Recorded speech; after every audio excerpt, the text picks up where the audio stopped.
Retomando aqui o nosso estudo do Livro dos Espíritos, livro 3º das Leis Morais, capítulo 12, Perfeição Moral, o item número 4, Caracteres do Homem de Bem.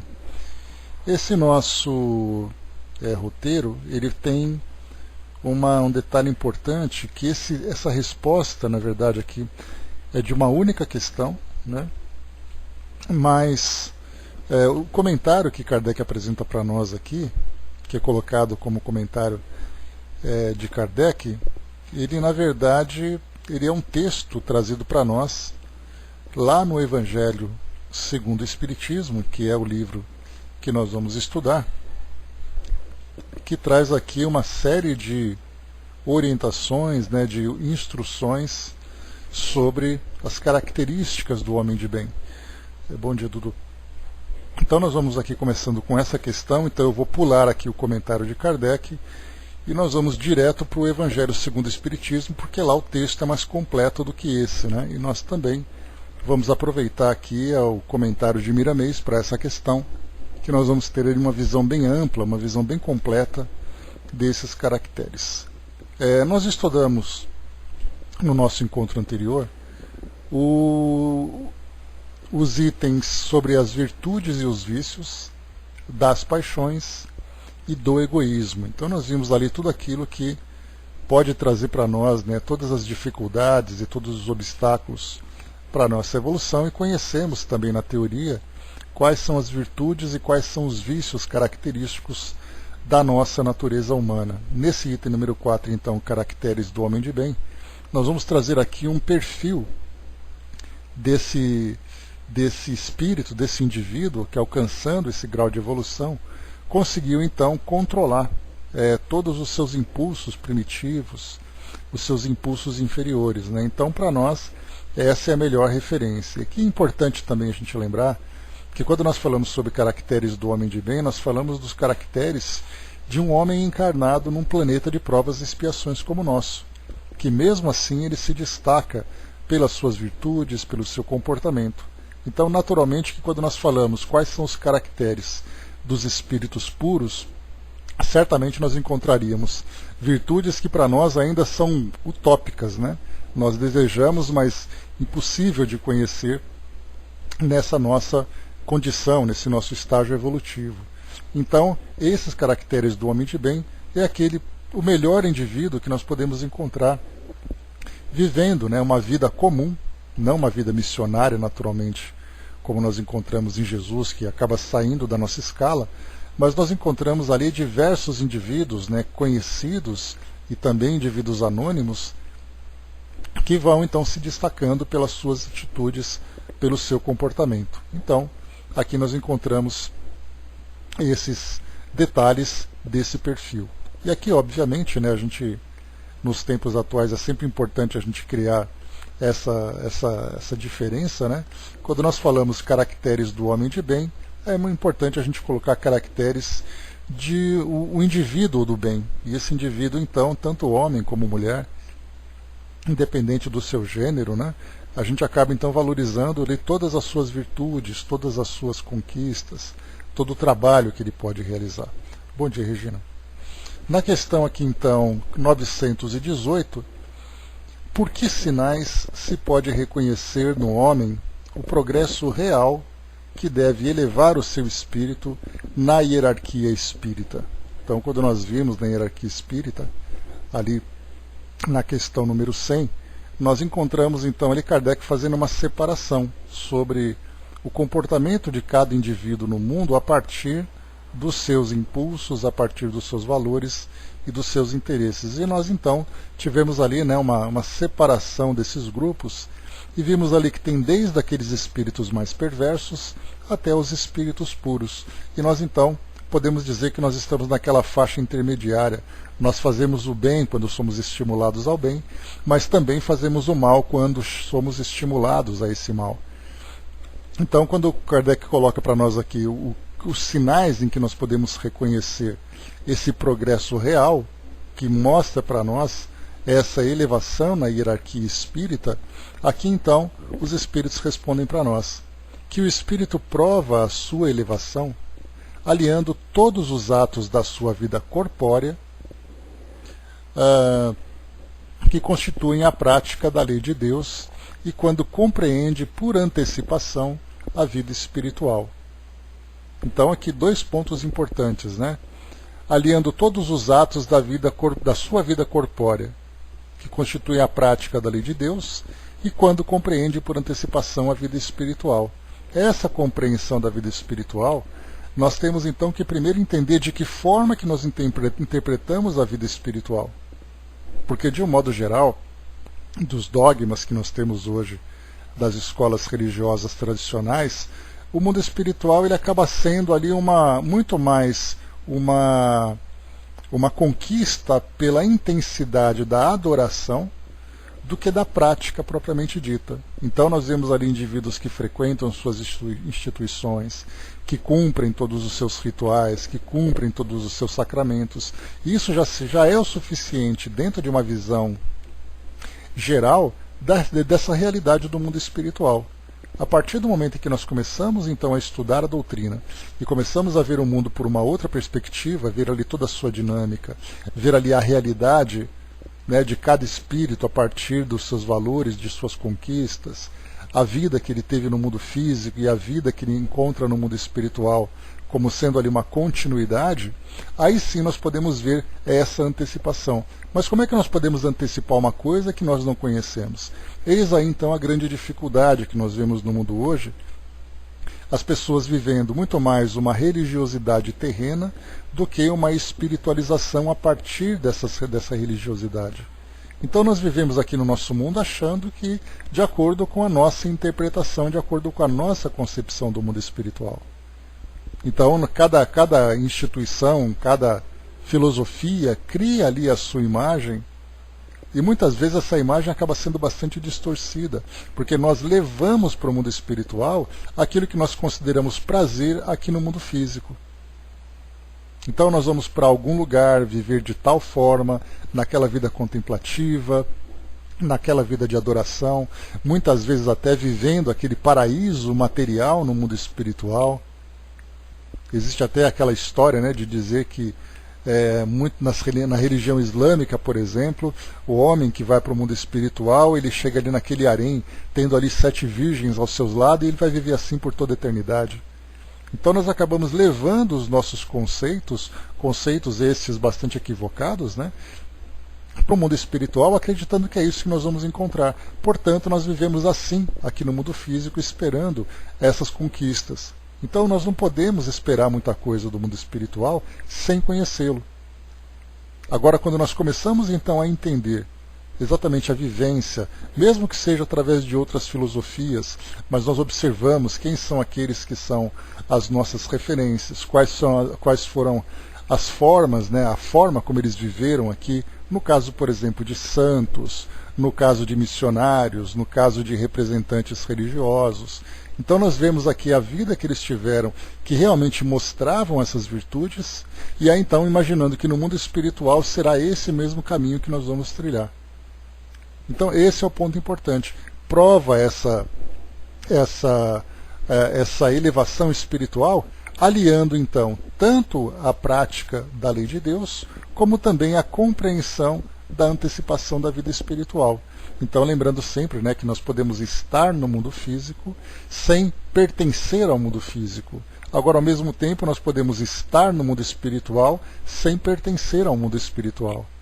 Porque nós temos ali esse comportamento cruzado, né, um indivíduo que se encontra no mundo físico, mas com a consciência altamente espiritualizada, compreendendo ali quais são os prazeres do mundo físico que acabam se transformando na sua queda e, portanto, ele acaba evitando esse comportamento. Ele sabe quais são as virtudes que vão promovê-lo nessa elevação espiritual.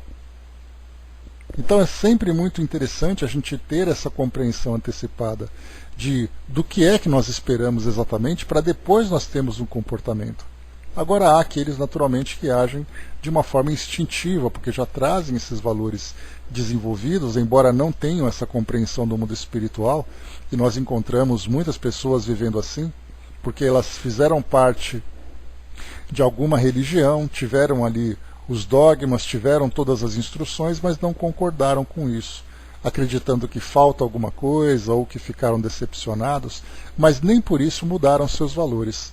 Então trazem valores desenvolvidos, embora não aceitem esses dogmas que são colocados do mundo espiritual. Embaixador, bom dia. Fatival, bom dia. Então, muito bem.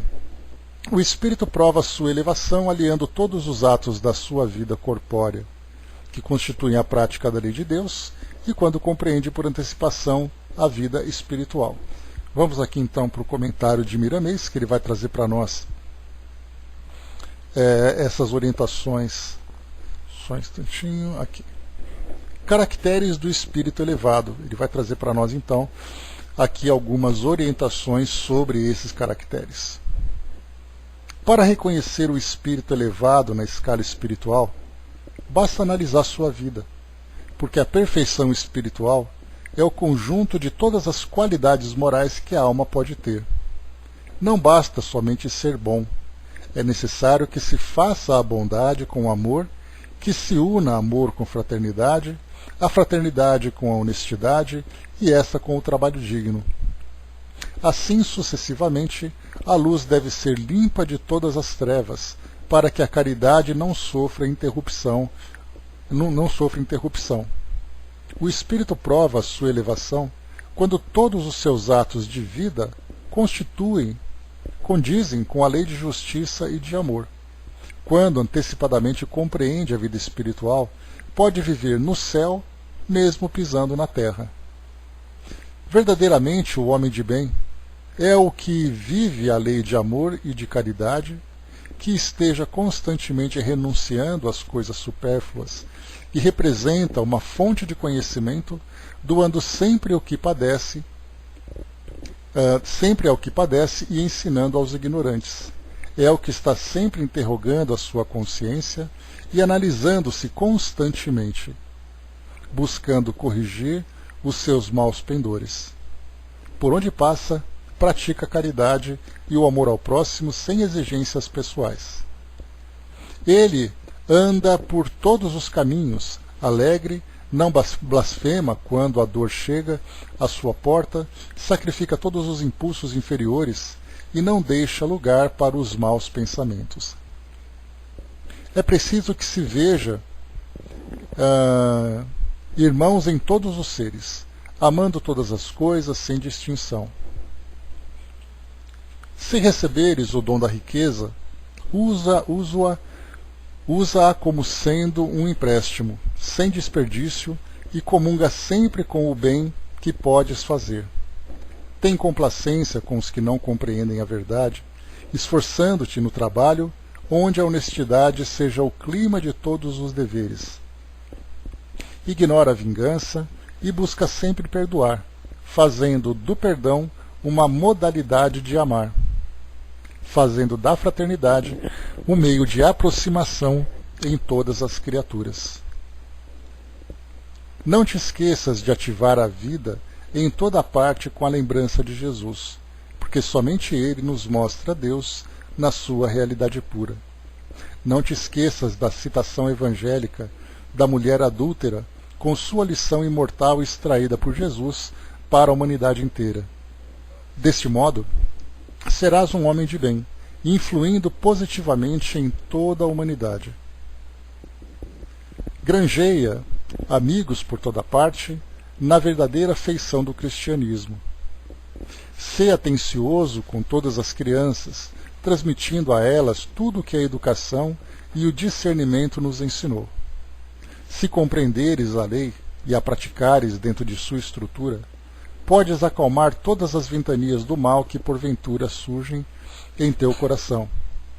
Vamos ler Marcos no capítulo 4, versículo 39, nessa referência de Jesus.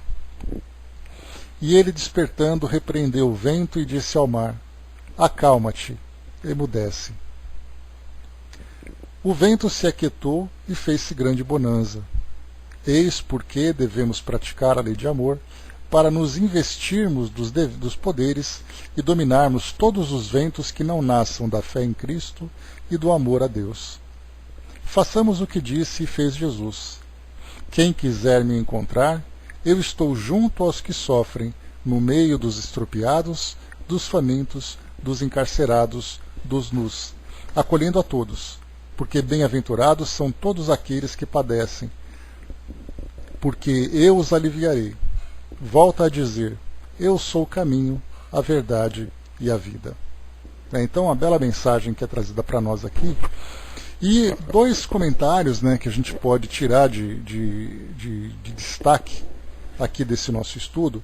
É primeiro essa passagem do próprio Evangelho, né, de Marcos, capítulo 4, versículo 39, quando Jesus, então, despertando, repreendeu o vento e disse ao mar, acalma-te, emudece.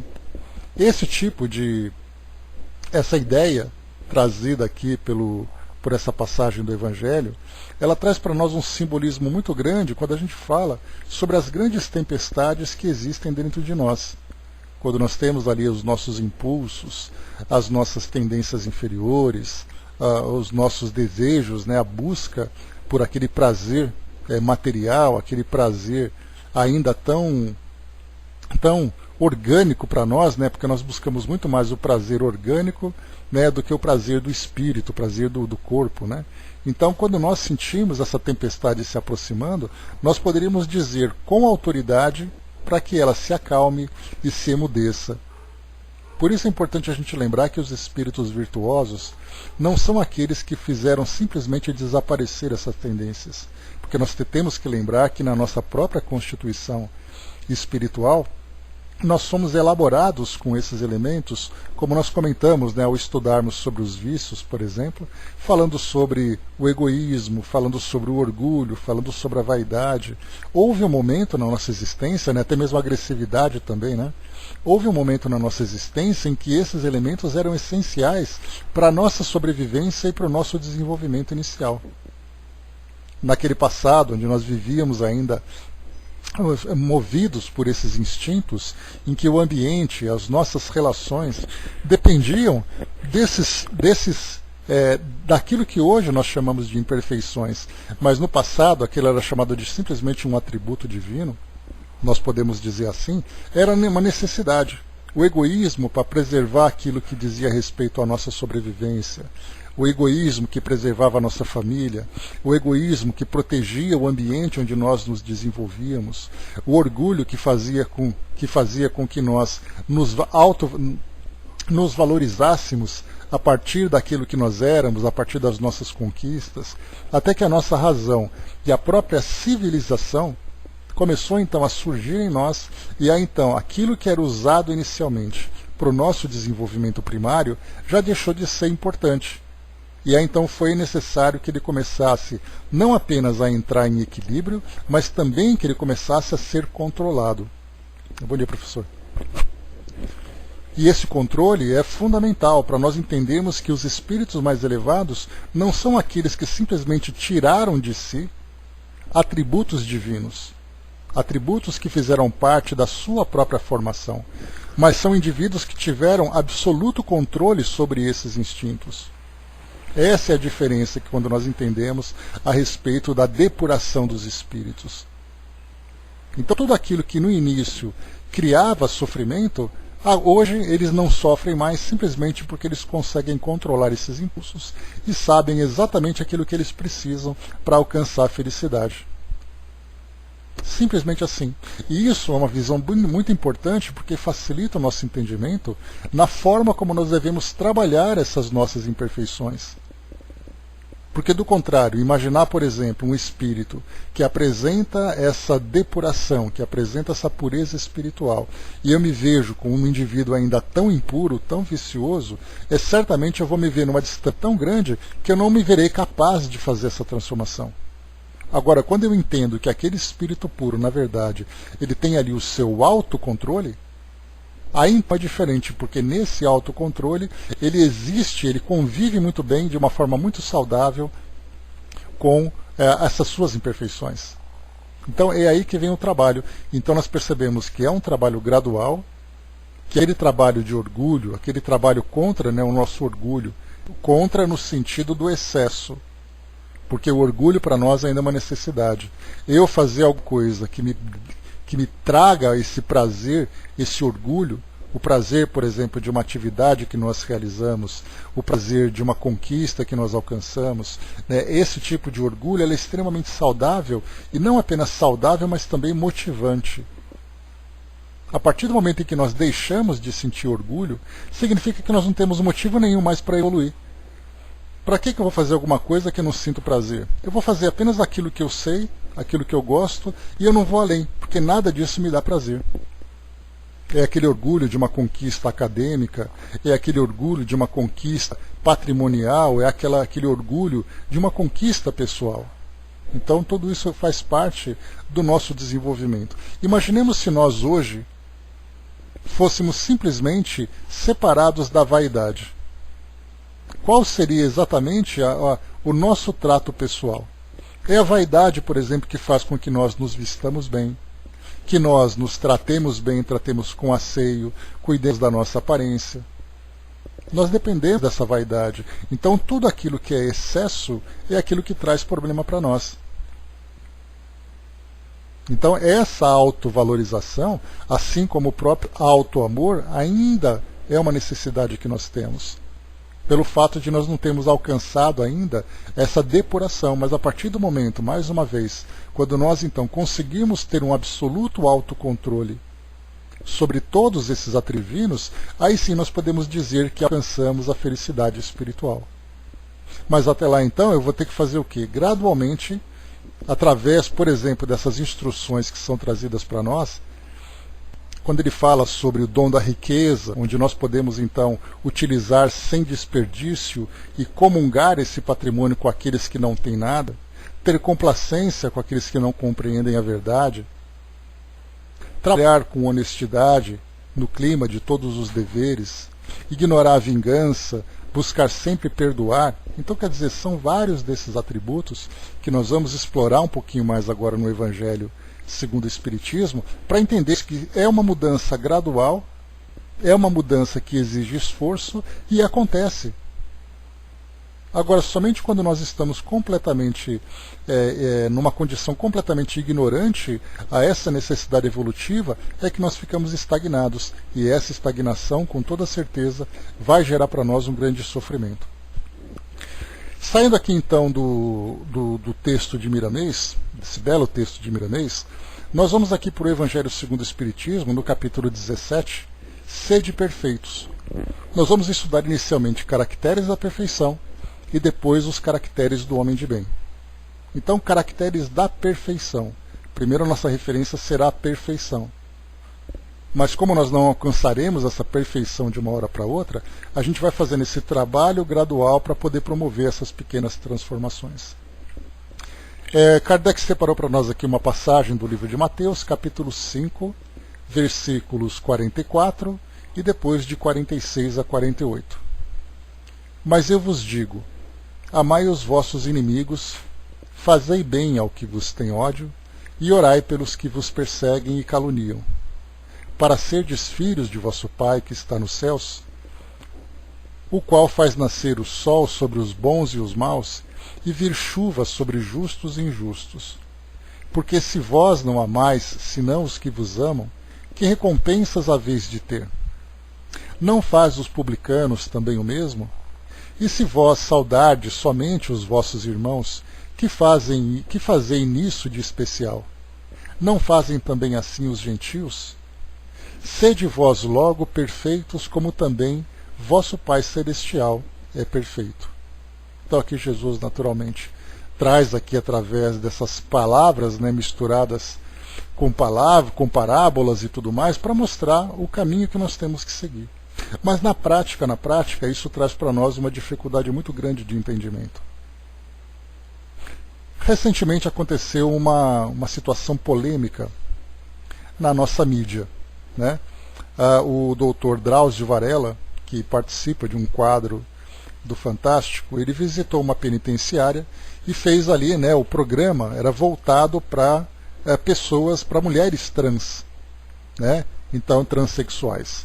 Então, né, eram ali mulheres que estavam presas por terem cometido ali crimes perante a sociedade, e aí então ele foi até lá, abraçou aquela pessoa, abraçou uma das entrevistadas, né, conversando com ela sobre ali a sua condição de transexual num ambiente tão hostil como é uma penitenciária.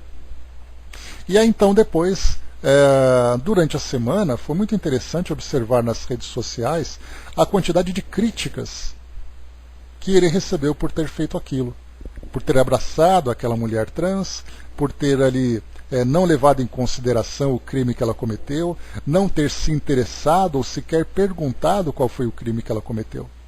Ele então lançou uma nota na sua rede social, eu o sigo no Twitter, né? E aí então nessa rede social ele estava dizendo, olha, o meu papel como médico é tratar das pessoas. Né? Exatamente, né, o Flávio? Então, o meu papel é tratar das pessoas. Eu fiz um juramento de promover o bem-estar naquelas pessoas e não cabe a mim qualquer tipo de julgamento. De dizer, por exemplo, qual foi o crime que ele cometeu, se ele merece ou não compaixão. Simplesmente ele disse, né, que o papel dele como médico era exatamente elevar as pessoas, e amando a profissão como ele ama, né, ele acabou então simplesmente ignorando essa parte jurídica que não é da alçada dele, mas ele acabou simplesmente tratando aquela pessoa como um paciente, como qualquer outro paciente. Inclusive, né, pela experiência que ele tem, né, ele escreveu aquele livro, se não me engano, Carandiru, que conta a história, né, dos tratamentos médicos feitos na penitenciária de São Paulo, que já não existe mais, inclusive, né? Ela foi demolida, né, vocês se lembram, por causa daquela rebelião que aconteceu, aí houve uma invasão da polícia, 111 presos foram executados ou foram mortos durante ali aquele evento, né, e até hoje ainda traz repercussões, e por causa disso foi fechada aquela penitenciária, e hoje é o Parque da Juventude aqui em São Paulo, uma bela biblioteca e um belo parque, né? Mas naquela época ele então, como ele era voluntário, ele trabalhava na penitenciária, e ele comentava que a grande quantidade de pacientes que ele tinha na instituição eram pacientes com AIDS. Então a maioria ali com AIDS. E ele escreveu então Estação Carandiru, lembrei o nome do livro agora. Nesse livro então ele conta um pouco da sua experiência. E aí então a mesma coisa, quando ele diz assim, olha, eu já trabalhei na penitenciária, tenho meu trabalho no consultório, então eu trato as pessoas como pacientes. Esse detalhe que eu estou comentando com vocês é exatamente ali por causa da quantidade de críticas que ele cometeu. Dizendo, por exemplo, eu não sei qual é a história, só vi isso, estou comentando os comentários que foram postados no Twitter, por exemplo. Então falavam, né, aquela pessoa que você abraçou porque ela matou, porque ela estuprou, porque fez isso, porque fez aquilo. Eis então aí a nossa grande dificuldade de ver as pessoas nas suas imperfeições, compreender as pessoas nas suas imperfeições. No caso dele, por exemplo, separar o papel de médico, porque do contrário nós seríamos assim, eu sou médico, mas eu não cuido daquela pessoa porque ela é uma criminosa. Pois é, coisas assim, né, Flávio? Então começou toda aquela especulação para mostrar de que forma que nós hoje imaginamos essa perfeição moral, mas que na prática isso traz para nós cria em nós, né, uma grande provocação. E nessa provocação nós mostramos realmente o quão distantes nós estamos ainda dessa perfeição moral. Porque então nós vamos para as igrejas, nós vamos para os templos, nós vamos para as sinagogas, vamos para os centros espíritas, para qualquer outro lugar, e ali então nós estudamos todos esses temas, nós estudamos então aquelas passagens consideradas sagradas, mas na hora de nós vermos isso na prática, como foi o caso, por exemplo, que nessa situação em que nós temos ali um médico abraçando uma pessoa que cometeu um crime considerado bárbaro pela nossa sociedade. E aí nós lemos aquela passagem quando Jesus, então, com a prostituta, disse, né, quem não tiver pecado que te atire a primeira pedra. Então, nesse caso, quer dizer, quando para nós fazermos o julgamento, nós fazemos com grande facilidade. Mas no caso, quando nós temos que ser julgados, as coisas se modificam. Porque nessa passagem que nós lemos aqui agora, né, do livro de Mateus, mas eu vos digo, amai os vossos inimigos, fazei bem aos que vos têm ódio, e orai pelos que vos perseguem e caluniam. para serdes filho de vosso Pai, que está nos céus, o qual faz nascer o sol sobre os bons e os maus, e vir chuva sobre justos e injustos. Porque se vós, eis aí então um grande detalhe, por isso que eu quis puxar para vocês essa situação. Bom dia, Gilda. Porque se vós não amais senão os que vos amam, que recompensas haveis de ter? Não faz os publicanos também o mesmo? Se vós saudardes somente os vossos irmãos, que fazeis nisso de especial? Não fazem também assim os gentios?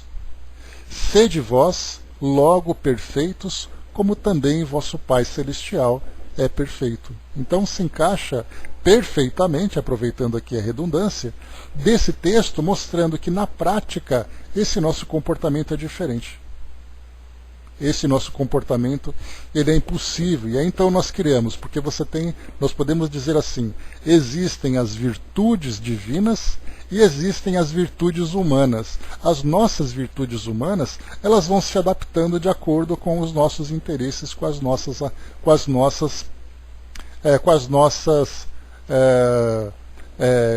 o nosso entendimento sobre a vida. Somos nós que ditamos de que forma que a vida deve caminhar.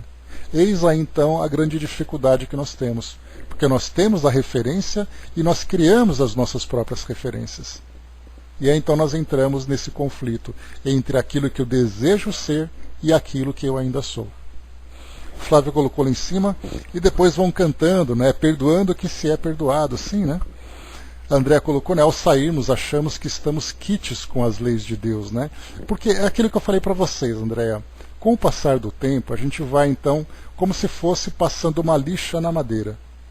Primeiro nós pegamos ali aquelas lixas mais grossas, depois a gente vai então pegando aquelas lixas mais finas, para deixar a madeira cada vez mais lisa.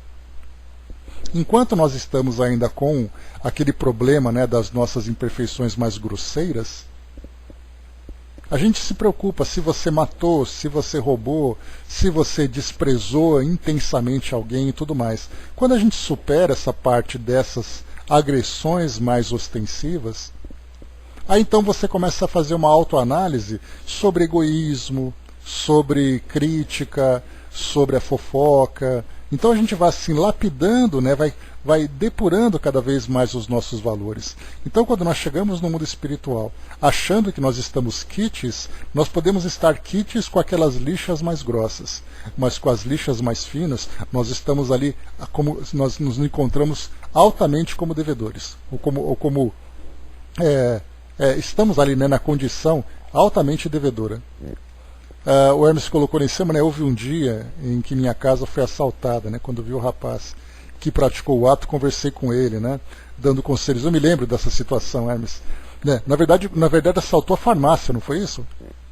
Ou foi sua casa? Eu lembro que você me contou esse caso. Né? Foi sua casa, né? Tá. Então, assim, é isso que a gente acaba encontrando nessas situações de comportamento. Então, nós somos muito impulsivos, né? Porque todo mundo se comporta assim.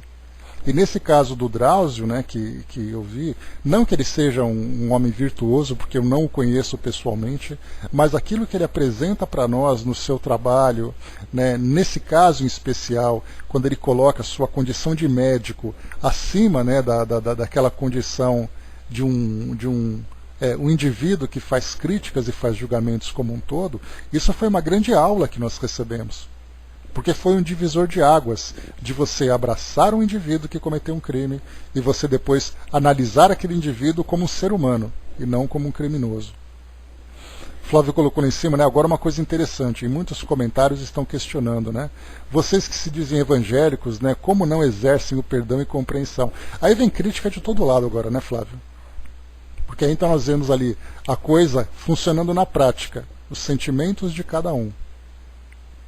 E também não é julgando aquele indivíduo, porque se nós nos deparássemos com um indivíduo, não num cenário preparado, dizendo assim, Flávio, eu vou te levar naquela penitenciária para ver se você abraça um criminoso. É claro que você vai abraçar.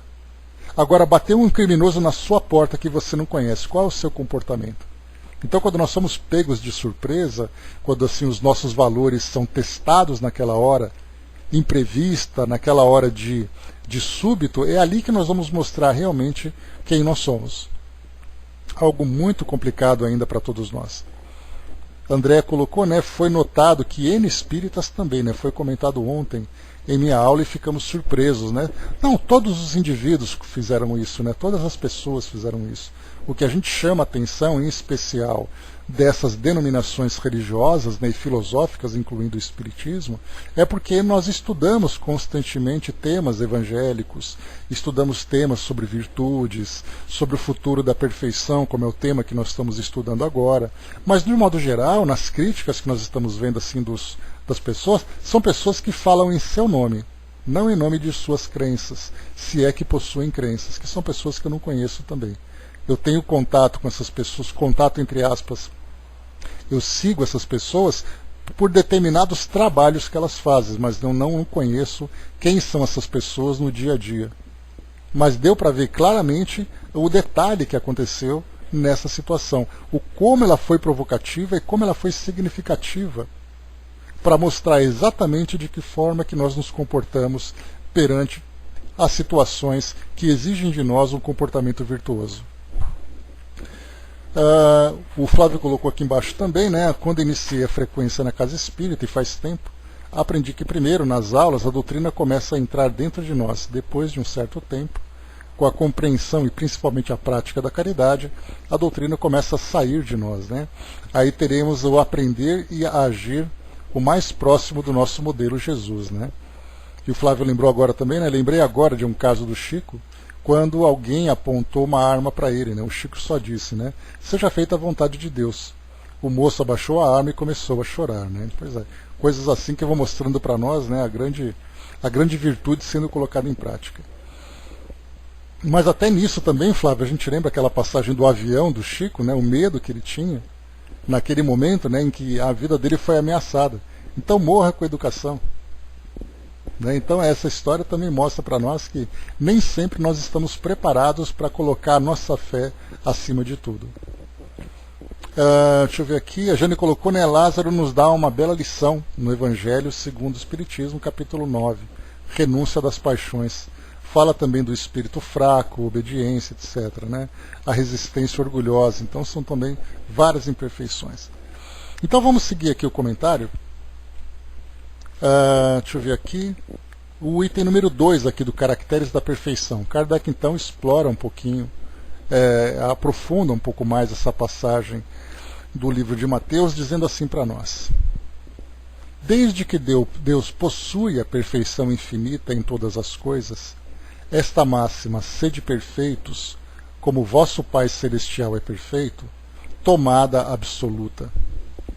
Tomada ao pé da letra, faria supor a possibilidade de atingirmos a perfeição absoluta. Se fosse dado à criatura ser tão perfeita quanto o seu próprio Criador, ela o igualaria, o que é inadmissível. Mas os homens aos quais Jesus se dirigia não teriam compreendido essa questão. Ele se limitou, portanto, a lhes apresentar um modelo e dizer que se esforçassem para atingi-lo. Devemos, pois, entender essas palavras, a perfeição relativa de que a humanidade é suscetível e que mais pode aproximá-la da divindade. Mas em que consiste essa perfeição? Jesus mesmo o disse: amai os vossos inimigos, fazei bem aos que vos têm ódio e orai pelos que vos perseguem e caluniam. Com isso, mostra que a essência da perfeição é a caridade, na sua mais ampla acepção, porque ela implica a prática de todas as outras virtudes. Com efeito, se observarmos o resultado de todos os vícios, e mesmo dos simples defeitos, reconheceremos que não há nenhum que não altere mais ou menos o sentimento de caridade, porque todos nascem do egoísmo e do orgulho, que são a sua negação. Porque tudo o que excita exageradamente o sentimento da personalidade destrói ou, quando nada, enfraquece os princípios da verdadeira caridade, que são a benevolência, a indulgência, o sacrifício e o devotamento. O amor do próximo, estendido até o amor dos inimigos, não podendo aliar-se com nenhum defeito contrário à caridade, é sempre, por isso mesmo, o indício de uma superioridade moral maior ou menor, do que resulta que o grau de perfeição está na razão direta da extensão do amor ao próximo. Eis porque Jesus, depois de haver dado a seus discípulos as regras da caridade, no que ela tem de mais sublime, lhes disse: sede logo perfeitos, como também vosso Pai Celestial é perfeito. Então eu gostei aqui desse trechinho, que ele é bem interessante, né? Do que resulta que o grau de perfeição está na razão direta da extensão do amor ao próximo. Então, qual é exatamente a extensão do nosso amor ao próximo? E quando nós falamos em próximo, nós falamos daquele que está dentro de casa, nós falamos do vizinho, nós falamos do desconhecido e falamos daquele que está na penitenciária. Qual é exatamente a extensão do nosso amor ao próximo? E isso vai mostrar para nós o grau de perfeição moral. Isso para nós é extremamente reflexivo, né? Altamente reflexivo diante dessas circunstâncias que nós encontramos hoje.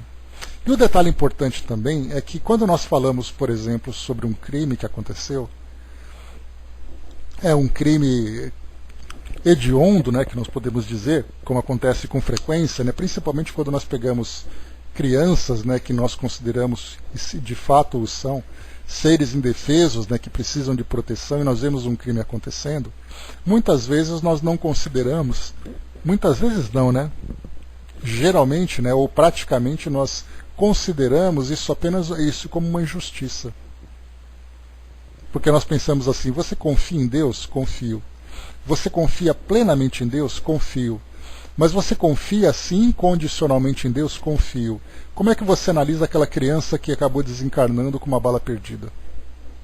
Como é que você analisa aquele caso em que aquela criança acabou sofrendo uma violência e acabou sendo agredida e veio a desencarnar ou não desencarnar? Ah, eu acho isso um absurdo, mas você não confia em Deus? Como é que você pode imaginar então que esse Deus perfeito a quem você devota tanta confiança permitiria que isso acontecesse sem que trouxesse um aprendizado para todos os envolvidos? Isso, só essa afirmação já seria suficiente para trazer ali uma quantidade enorme de críticas, de nós misturarmos a ideia de Deus na sua perfeição com a violência que acontece na nossa sociedade. Porque então nós separamos as duas coisas. Não. Você falar que Deus é perfeito é uma coisa. Você falar do crime que os homens cometem é outra coisa. Uma coisa não tem nada a ver com a outra. Só que na verdade está diretamente ligado. Nós chegamos até a falar sobre isso no nosso estudo de domingo, quando eu trouxe para vocês ali a segunda parte do estudo sobre o povo judeu, que inevitavelmente, né, quando nós lemos o Antigo Testamento, nós encontramos ali quantos e quantos conflitos aconteceram, provocados pelos hebreus na sua época, para poder conquistar a chamada Terra Prometida. E não apenas na conquista da própria terra, mas na trajetória que eles fizeram, passando por várias regiões, enfrentando vários povos, muita gente desencarnando, muita gente morrendo por causa da guerra, como se isso fosse ficar impune perante a lei de causa e efeito. E aí então o tempo vai passando e a gente acabou se deparando depois com as atrocidades da Segunda Guerra Mundial. Mas aí mais uma vez a gente coloca: mas espera aí, você não acredita em Deus? Você não acredita na perfeição de Deus? Você não acredita incondicionalmente em Deus? Como é que você pode acreditar que aquilo que aconteceu na Segunda Guerra Mundial com os judeus foi algo que não teve o consentimento dele para que aquilo acontecesse? O que aquelas pessoas resgataram naquele momento? Então é muito difícil para nós pensarmos que as vítimas de hoje, no passado, tiveram uma marca que fez com que elas infelizmente tivessem que resgatar, ou felizmente tiveram que resgatar. É um raciocínio muito limitado que nós temos diante de situações como essa. Imaginar, por exemplo, estou dizendo tudo isso por causa dessa situação do Drauzio Varela abraçando uma mulher trans que cometeu um crime hediondo e por isso se encontra preso. Mas e aquela vítima do crime hediondo? Se Deus é perfeito, qual é exatamente a história daquela vítima? Qual é a história daquela família que viveu aquela experiência tão traumática? Esse tipo de raciocínio ele acaba sendo inconcebível, porque nós vemos ali a atrocidade de uma forma tão desprezível, tão repugnante, que nós não conciliamos com a perfeição divina. Nós achamos que Deus se encontra quietinho lá no trono dele, enquanto os homens fazem o que querem. Então toda essa maldade diz respeito aos homens. Mas as leis divinas se encontram adormecidas e inoperantes enquanto as coisas acontecem aqui no nosso mundo. Nossa cabeça começa então a fervilhar, né? Dá a impressão assim que a nossa cabeça está inchando até explodir de pensar nessas coisas. A Cindizinha colocou, né? Mas e se a gente usa esse tipo de argumento fria e insensível? São os menores adjetivos que a gente ganha. Mas quando a gente pensa, Cindizinha, por isso que eu estou falando para vocês aqui agora, mostrando, né, de que forma que as coisas devem ser analisadas, pelo ponto de vista daqueles que conseguiram compreender o que é essa lei de causa e efeito. Porque é muito bonito a gente falar de lei de causa e efeito quando as coisas vão acontecendo e tudo acaba com um final feliz. Mas quando a gente olha uma situação agora de um crime hediondo como esses, de crimes hediondos que acontecem aqui na nossa sociedade, e a gente vê a lei de causa e efeito sendo colocada em prática, isso para nós é inconcebível. Mas pensa assim, quando você fala sobre frieza e insensibilidade, fiquemos imaginando, por exemplo, nós na condição de espíritos protetores. Vamos criar uma situação. Aí então nós temos ali o nosso protegido, que tem ali um resgate extremamente doloroso que ele precisa alcançar. Nós estamos estudando no livro Causa e Efeito histórias ali contínuas, né, de crimes do passado, no caso de 2 irmãos que foram assassinados, aquele indivíduo que depois no futuro vai ter que resgatar e coisa e tal. Eu vou olhar para aquele meu espírito, eu vou fazer de tudo para que ele seja conduzido para aquele momento capital em que ele vai ter que resgatar aquele erro do passado. E por mais que meu coração se aperte, eu sei que tudo aquilo que ele está vivendo naquele momento foi para que ele fosse conduzido para aquele momento capital. Então não é que esse espírito protetor ele está sendo insensível, ele está sendo frio. Ele está sendo, na verdade, muito amoroso, porque a lei de causa e efeito, sendo perfeita, como perfeito também é Deus que a criou, sabe exatamente as necessidades de cada indivíduo. Então tudo se encontra devidamente no seu lugar. Mas como nós não temos uma compreensão sobre...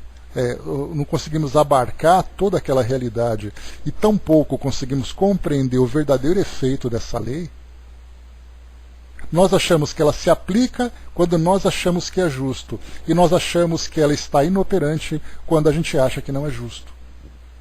Então por isso que a gente tem que guardar para nós esse tipo de visão, quando nós alcançamos um pouco desse ponto de vista, porque nós somos ainda muito passionais e nós não temos a capacidade de ter esse entendimento. Pensemos sempre, aquilo que eu falo para você, se vocês acreditam, se nós acreditamos na perfeição divina e em todos os mecanismos que são utilizados para a nossa evolução, nós temos que considerar aquilo que nós julgamos bom e temos que julgar aquilo que nós consideramos mal. Mas sabendo que tudo isso se encontra perfeitamente encaixado nessa grande engrenagem divina. E por isso eu falo para vocês aqui agora, esse estudo está sendo gravado. Quem, por exemplo, acompanhar esse estudo, se por acaso ele for ouvido por alguém, e analisar esse tipo de comentário que eu faço, dizendo que muitas vezes essas violências que nós encontramos nas grandes cidades fazem parte de uma ordem divina, vai dizer como isso é possível. Como podemos aceitar uma coisa dessa? Eis aí o problema. O Hermes colocou lá em cima, né, refere-se como base, né, a história daquele alpinista que não cortou a corda por falta de fé, né, morreu congelado. Né. A Jane colocou tudo muito lógico, né, mas não podemos ficar só no conformismo, né, sempre podemos mudar para melhor ou pior. Né. É o detalhe que a gente tem, né, Jane? A lei de causa e efeito, ela não é apenas corretiva, ela também é instrutiva. E se nós não nos transformarmos, nós continuaremos a ver a lei de causa e efeito sendo aplicada e, lamentavelmente, de uma forma bastante dolorosa. Porque, como eu coloco para vocês, quando nós falamos em lei de causa e efeito, não pensemos apenas no lado negativo dessa lei. Porque toda a elevação, por exemplo, o próprio Cristo, o próprio Jesus, para alcançar sua perfeição, ele foi impulsionado pela lei de causa e efeito. Porque cada conquista que ele alcançou, ela não foi um presente que ele recebeu. Foi algo que ele conquistou. E a lei de causa e efeito diz, aquilo que você semeia é aquilo que você colhe. Se você semeia todas as virtudes, se você semeia toda a bondade, você vai colher o resultado disso. O Angelino colocou em cima, né, Deus concentra, né, mas nós temos o livre-arbítrio. E esse livre-arbítrio vai gerando para nós todas essas experiências, né? É a consequência daquilo que nós estamos vivendo. A Jane colocou, né, não me complica, né, o que tem nos movido com o propósito da nossa existência, né? Boa pergunta, Jane. Boa pergunta, porque como eu comentei com vocês, quando que foi que nós comentamos sobre isso? Foi a semana passada, eu acho, né? Quando nós pensamos assim, que as pessoas vivem hoje querendo ser felizes sem saber como. Então, assim, qual é o propósito? Ser feliz. Bom dia, mami. Qual é o propósito? Ser feliz. Mas como é que você vai fazer isso? Ah, eu estou vivendo um dia depois do outro, eu estou tentando não fazer o mal, eu estou tentando isso e tudo mais, mas a ideia da felicidade, acima da felicidade material que nós ainda classificamos como sendo a ideal, essa felicidade, na verdade, ela é ilusória, porque a gente busca prazeres. E muitas vezes é assim, não é aquilo que você conquista, é a forma como a gente conquista as coisas que vai fazer a diferença. Porque muitas vezes você pode não ter conquistado nada, mas o fato de você ter vivido em função da educação dos seus sentimentos, da educação dos seus valores, já é uma grande conquista. Então nós imaginamos que aquilo que é material, como geralmente acontece, né, na nossa sociedade, né, principalmente na parte de administração pública, aquilo que se destaca são apenas as construções. Então você vai construir prédio, você vai construir viaduto, você vai abrir avenidas e tudo mais. Quando você dá aquela comida diária para as crianças numa creche, isso ninguém fala, porque a criança comeu a comida e acabou. No dia seguinte, quem vai poder tirar uma fotografia daquilo que você deu para ela? Então toda aquela parte moral, aquela parte assistencial, ela é muito pouco valorizada, e no nosso caso é a mesma coisa. A gente acha que a nossa felicidade depende de conquistas. Até mesmo muda um pouco, né? A gente pensa assim que muitos jovens, esse é um estudo que foi feito, muitos jovens hoje estão optando, em vez de ficar gastando o dinheiro, né, comprando coisas, comprando apartamento, comprando carro e tudo mais, eles estão gastando com viagens, porque eles acham que isso porque a conquista cultural é muito maior. Só que até nisso ainda tem esse detalhe, porque a gente vai viajar para buscar o prazer. Ah, porque eu viajei, porque eu fui, tá. Mas o que você fez exatamente durante as suas viagens? Você apenas tirou foto para pôr na rede social? Tirou selfie para pôr no Instagram, no Facebook? Esse foi o seu grau de felicidade? Então é assim que nós estamos hoje. O fato dela não ser uma felicidade material não significa que ela seja proveitosa. E essa felicidade do espírito é essa busca que todo mundo está fazendo sem saber como. Só que, para que a gente alcance a felicidade do espírito, há a necessidade da renúncia da felicidade da matéria. E essa renúncia é algo que ninguém está disposto a fazer. A Jane colocou, né, você já me cutucou, né, por isso oramos, trabalhamos, né, para que se resolvam os problemas da nossa existência. Né. O detalhe é que a gente tem que fazer um esforço muito grande para não criar os problemas e não para não resolver os problemas. Né? Então, de fato, né, felicidade é um estado de espírito e pronto. Muito bem, vamos lá então. Eu vou ler aqui para vocês, só para a gente poder concluir aqui o nosso raciocínio. Enquanto isso, a Jane colocou, né, tem uma frase de Paulo que diz mais ou menos assim: preciso servir aquele que se dignou a arrancar-me das trevas do mal. Né? Então, o dia que a gente tiver esse reconhecimento, né, será muito mais fácil as transformações. Então, o que eu vou ler para vocês aqui agora, pessoal, o item número 3 desse capítulo número 17 do Evangelho segundo o Espiritismo, Sede Perfeitos, ele é o texto integral dos comentários de Kardec lá na questão 918 dos caracteres do homem de bem do Livro dos Espíritos. Então, em vez da gente ler só aquele trecho resumido, a gente vem para o Evangelho e pega o texto completo. O texto é o mesmo, tá? Só que aqui ele está completo e lá tem alguns trechos que foram tirados, talvez para resumir, para facilitar ali o entendimento, né? Mas como nós não temos preguiça, nós vamos aqui para o texto integral como sempre. o homem de bem. Nós vamos analisar aqui, pessoal, esse trecho. É importante que agora a gente preste bastante atenção, porque cada um desses parágrafos que eu vou ler aqui, ele deve ser colocado na nossa frente para ver de que forma que nós nos encaixamos nele.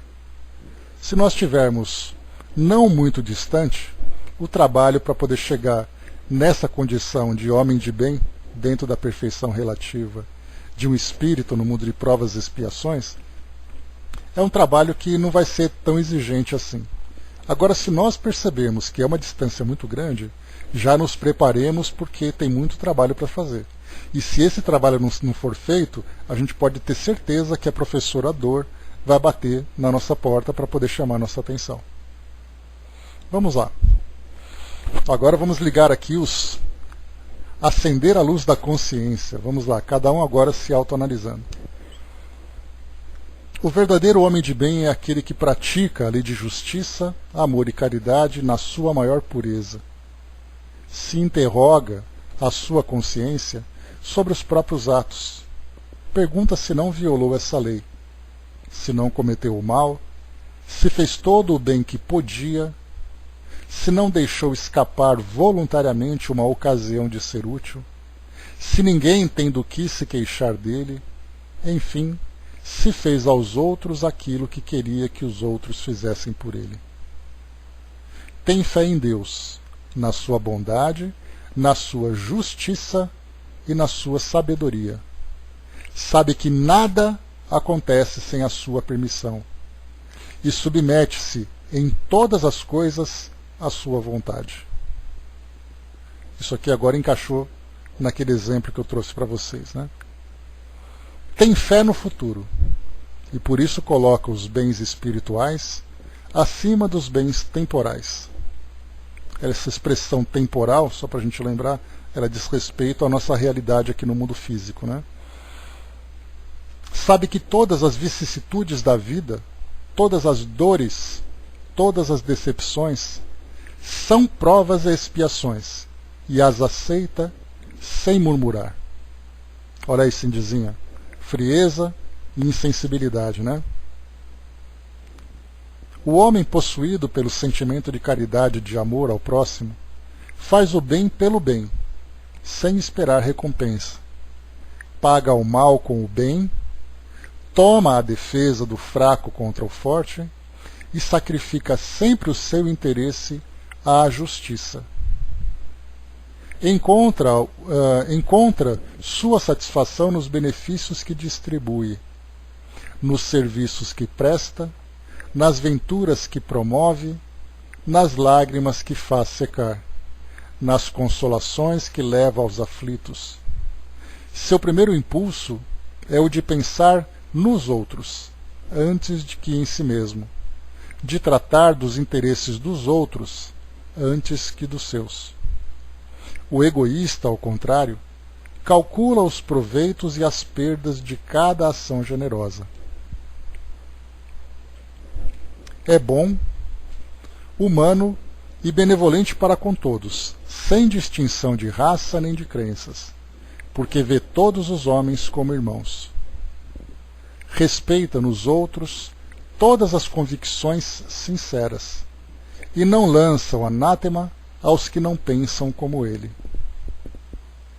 Em todas as circunstâncias, a caridade é o seu guia. E aqui a gente lembra, quando se fala em caridade, não apenas a caridade material, mas a caridade moral, que foi exatamente aquilo que a gente viu naquele exemplo. Existe caridade moral mais profunda do que você abraçar o outro como ser humano, apesar do erro que ele cometeu? Então é dito para nós aqui, em todas as circunstâncias, a caridade é o seu guia. Considera que aquele que prejudica os outros com palavras maldosas, que fere a suscetibilidade alheia com seu orgulho e o seu desdém, que não recua à ideia de causar um sofrimento, uma contrariedade, ainda que ligeira, quando o pode evitar. Falta ao dever do amor ao próximo e não merece a clemência do Senhor. Não tem ódio nem rancor, nem desejos de vingança. Desejo de vingança, hein? Mais uma vez encaixando naquele mesmo exemplo. Porque nós pensamos assim, para aquele que cometeu o crime, eu não estou me apegando naquela situação, porque ela talvez seja a mais atual e a mais prática que nós podemos encontrar, talvez a mais provocativa. Quando a gente pensa, por exemplo, naquele que cometeu o crime, deixa eu pegar só o trecho aqui de novo, mesmo que não tenha sido um crime praticado contra nós, a pergunta é, você como um cidadão, como você se vingaria de um indivíduo como aquele? Aí nós poderíamos encontrar aqui incontáveis situações, incontáveis soluções para essa vingança. Usaríamos o nosso intelecto da forma mais criativa possível. Então, quando nós não temos ódio nem rancor e nem temos desejo de vingança, de uma situação como essa, nós vemos a distância em que nós nos encontramos dessa perfeição relativa do homem de bem. A exemplo de Jesus, perdoa e esquece as ofensas, e não se lembra senão dos benefícios, porque sabe que será perdoado conforme houver perdoado. Desculpem. Cindizinha colocou, é tão triste todo esse contexto envolvendo o Dr. Drauzio, um linchamento virtual. Eu acho por isso que eu trouxe para vocês, Cindizinha, porque nós podemos ver ali todas as opiniões, todas as paixões, todas as virtudes e todas as imperfeições morais mesmo, né? Tudo isso sendo colocado em prática num único evento nesses nossos dias atuais. Mesmo entre nós falamos de um sentimento humano, não é sentimento religioso. E o sentimento humano, ele sai de dentro de nós. Aquele sentimento religioso, ele vem sendo elaborado na nossa consciência, na nossa mente, na verdade, né? Então ele é muito mais intelectual do que moral. E continua. É indulgente para as fraquezas alheias, porque sabe que ele mesmo tem necessidade de indulgência e se lembra destas palavras do Cristo: aquele que está sem pecado, atire a primeira pedra. Não se compraz em procurar os defeitos dos outros, nem a pô-los em evidência. Se a necessidade o obriga a isso, procura sempre o bem que pode atenuar o mal. Estuda as próprias imperfeições e trabalha sem cessar em combatê-las. Todos os seus esforços tendem a permitir-lhe dizer, amanhã, que traz em si alguma coisa melhor do que na véspera. Não tenta fazer valer o seu espírito, nem os seus talentos, às expensas dos outros. Pelo contrário, aproveita todas as ocasiões para fazer ressaltar as vantagens dos outros. Não se envaidece em nada com a sua sorte, nem com os seus predicados pessoais, porque sabe que tudo quanto lhe foi dado pode ser retirado. Usa, mas não abusa dos bens que lhe são concedidos, porque sabe tratar-se de um episódio do qual deverá prestar contas, e que o emprego mais prejudicial para si mesmo que poderá lhes dar é pô-los a serviço da satisfação de suas paixões. Nas suas relações sociais, alguns homens se encontram na sua dependência. Trata-os com bondade e benevolência, porque são seus iguais perante Deus. Usa sua autoridade para erguer-lhes a moral e não para os esmagar com o seu orgulho, e evita tudo quanto poderia tornar mais penosa a sua posição subalterna. O subordinado, por sua vez, compreende os deveres da sua posição e tem o escrúpulo de procurar cumpri-los conscientemente. O homem de bem, enfim, respeita nos seus semelhantes todos os direitos que lhe são assegurados pelas leis da natureza, como desejaria que os seus fossem respeitados. Esta não é a relação completa das qualidades que distinguem o homem de bem, mas quem quer que se esforce para possuí-las estará no caminho que conduz às demais. Então Kardec traz aqui a receita de bolo para quem quiser chegar numa condição feliz no mundo espiritual. Dudu colocou, né, faz parte ainda da nossa ignorância como seres em aprendizado. Faz parte ainda da nossa relação com o mundo pretérito, que vivemos e temos na nossa consciência. Falando de Drauzio, né, e os seus algozes terrenos, né? Pois é, isso infelizmente essa impulsividade, essa paixão que nós temos ainda acaba sendo, elas acabam sendo ainda para nós o nosso calcanhar de Aquiles, né? Porque a gente lembra assim, vamos pensar com uma coisa bem simples, provocativa, mas de uma forma bem simples. O indivíduo cometeu um crime grave, um crime hediondo. Ele foi preso, foi condenado, foi criticado e desprezado pela sociedade. Numa encarnação seguinte, ele é aquela criança que está ali feliz, com todo o futuro para frente. Acontece uma tragédia e ela acaba desencarnando por uma violência da mesma natureza. E aí então o monstro que cometeu esse crime contra aquela criança inocente, ele acaba sendo então tratado da mesma forma como essa mesma criança foi tratada anteriormente. Então nós vemos esse ciclo contínuo da lei de causa e efeito se perpetuando, exatamente porque nós vemos sempre as coisas se sucedendo. O crime gera uma dor, essa dor gera outro crime, esse crime gera outra dor, e assim a gente vai até o momento em que essa situação acaba sendo interrompida.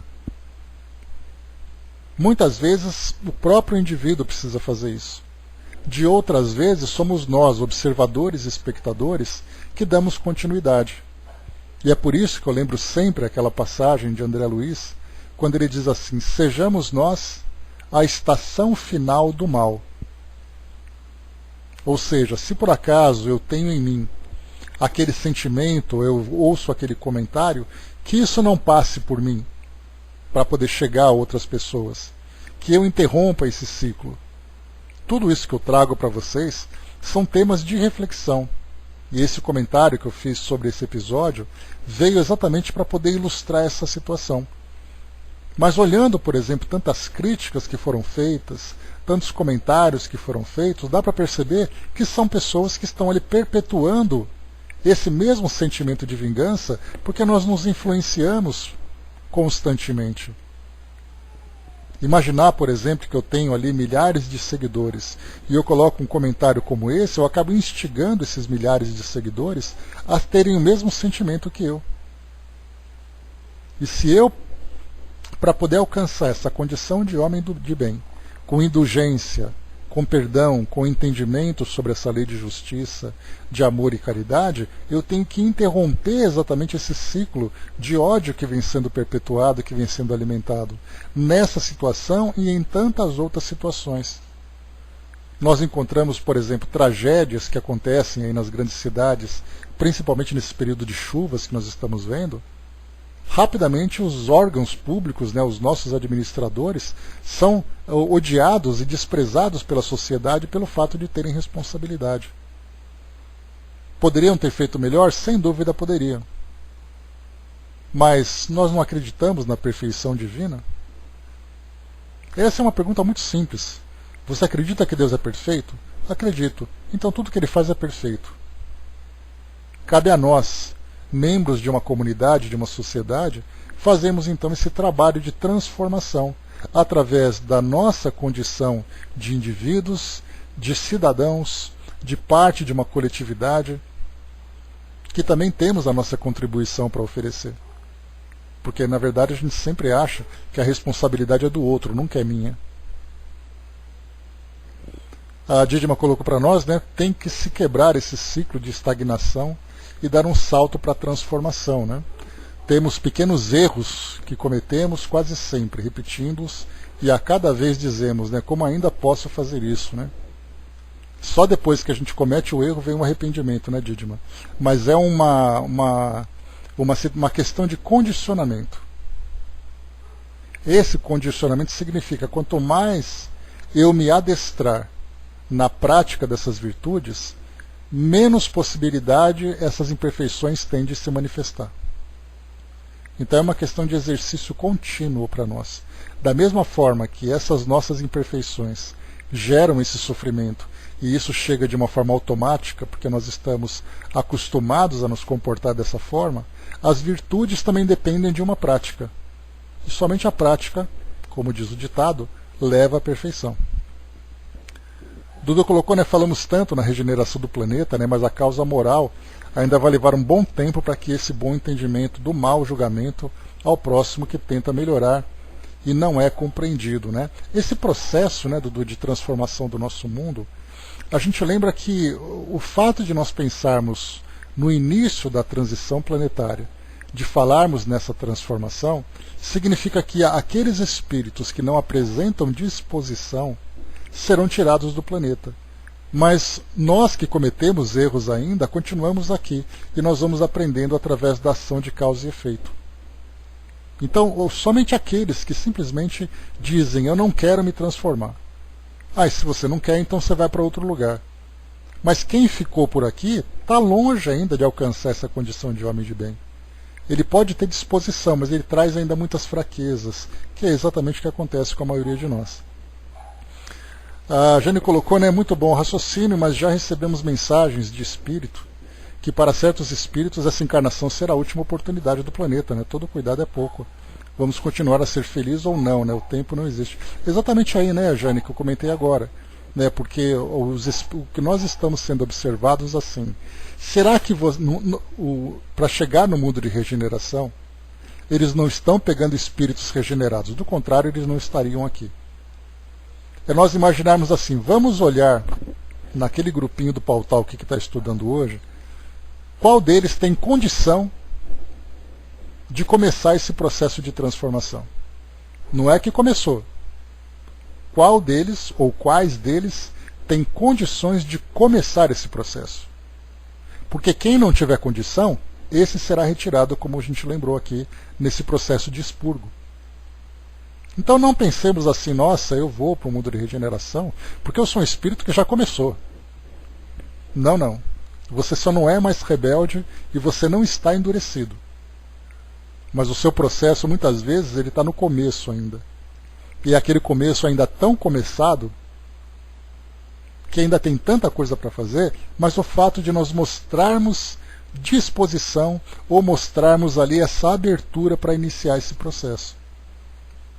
Essa é a análise que é feita para todos nós.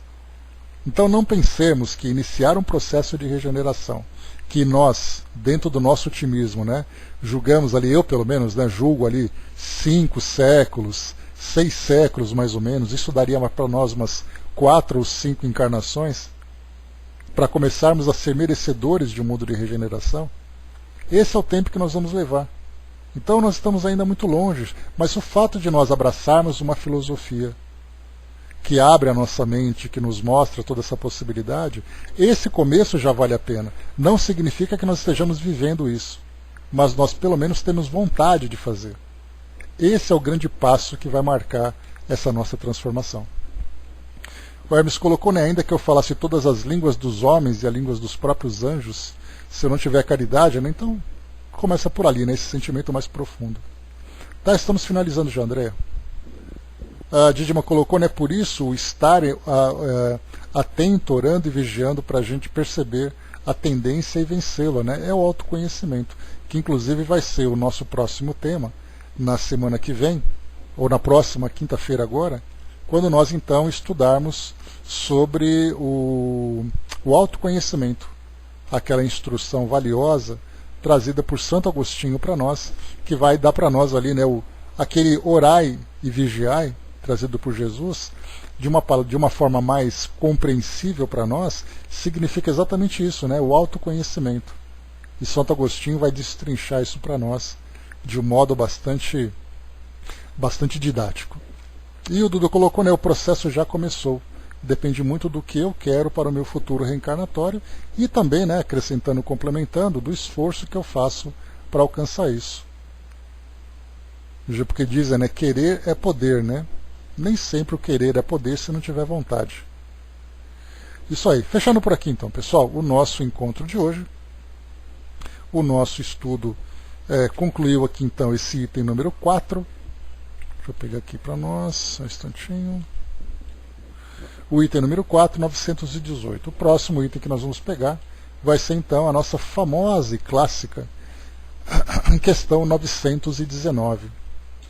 Poderíamos trazer para cá várias e várias situações do nosso cotidiano que mostram, que nos provocam para reflexão em torno desses caracteres do homem de bem e daquilo que nós esperamos a partir das nossas crenças e das filosofias que nós abraçamos.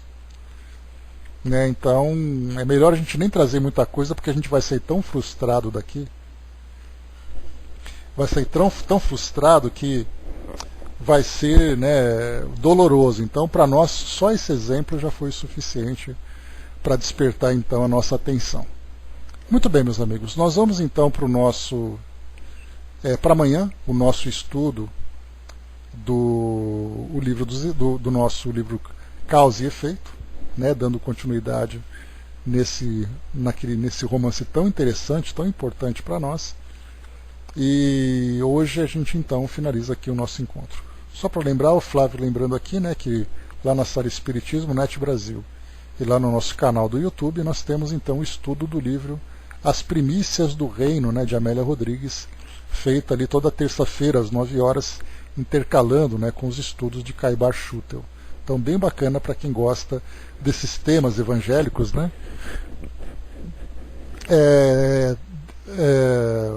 Aprofundados, né, com essas reflexões trazidas para nós, né, às 7h30, né, na verdade, 7h30 da noite. A Didima colocou, né, todos que estão na Terra estão para saírem melhores, né, depende de cada um se sair melhor, né. A observação das qualidades estão nas mãos de todos, né, depende de cada um, né, sem dúvida. O Hermes lembrou, né, Gandhi falou certa vez que se perdesse todas as obras religiosas,